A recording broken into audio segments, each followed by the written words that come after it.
Hello സുഹൃത്തുക്കളെ, ഇത് കാണുന്ന സ്ഥലം മൈസൂരിനടുത്തുള്ള ഒരു പഞ്ചവള്ളി എന്ന് പറഞ്ഞ സ്ഥലമാണ് കേട്ടോ. മൺസൂറിനടുത്താണ്.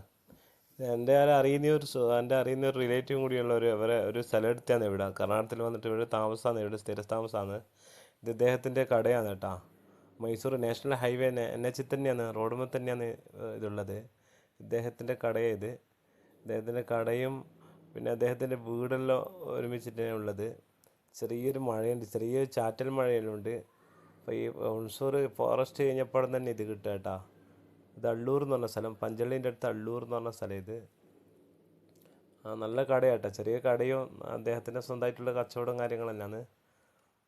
നമ്മളൊരു കാപ്പിയെല്ലാം കുടിച്ച് നല്ല സെറ്റായി, മഴയും കൊണ്ട് വന്നതാണ്. കാപ്പിയെല്ലാം കുടിച്ച് സെറ്റായി. പിന്നെ അദ്ദേഹത്തിൻ്റെ വീടെല്ലാം ഒന്ന് കയറി കാണുമെന്ന് വിചാരിച്ച് അദ്ദേഹത്തിൻ്റെ വീടിൻ്റെ സൈഡിൽ കാണുന്നത് ഇതെല്ലാം പുകയില കൃഷി ചെയ്യുന്നുണ്ട്.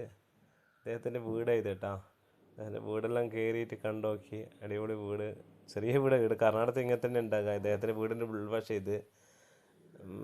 ഉൾവശമാണ്, ഒരു റൂമിലേ കയറിയിട്ടുള്ളൂ, അപ്പുറത്ത് പോകാൻ പൂട്ടിയിട്ടുള്ളത്. പിന്നെ ഇതാണ് വീട്. ഇദ്ദേഹത്തിന് 2.5 ഏക്കറോളം സ്ഥലം ഈ റോഡ് സൈഡ് തന്നെ ഉണ്ട്. നാഷണൽ ഹൈവേ തന്നെ 2.5 ഏക്കർ സ്വന്തമായിട്ടുള്ള സ്ഥലമാണ്. ഇദ്ദേഹം കൃഷി ചെയ്യാൻ വേണ്ടിയിട്ട് കൊടുക്കുന്നതാണിത്. ഇത് ഇഷ്ടികനെ കൊണ്ടാണ് ഇവിടെ വീടെടുക്കുക കേട്ടോ. ഇഷ്ടികനെ കൊണ്ടാണ് ഇവിടെ വീടെടുക്കുക. നാട്ടിലിപ്പോൾ ചെങ്കല്ലെന്നല്ല. ഈ കാണുന്ന സ്ഥലം കാണുന്നില്ലേ, ഇത് 2.5 ഏക്കറോളം ഉണ്ട് എന്നാണ് പറഞ്ഞത്. ഈ സ്ഥലം 2.5 ഏക്കർ സ്ഥലത്തിൽ ഇവർ കൃഷി ചെയ്യാൻ വേണ്ടി കൊടുക്കുകയാണ് കേട്ടോ. ഇങ്ങനെ ഓരോ കൃഷിക്ക് വേണ്ടിയിട്ടും ഇത്ര പൈസ വാങ്ങിയിട്ട് ഇങ്ങനെ കൊടുക്കുകയെന്ന് പറഞ്ഞത്. ഇതിപ്പോൾ 2.5 ഏക്കറിൽ പുകയിലയാണ് കൃഷി ചെയ്തത് കേട്ടോ.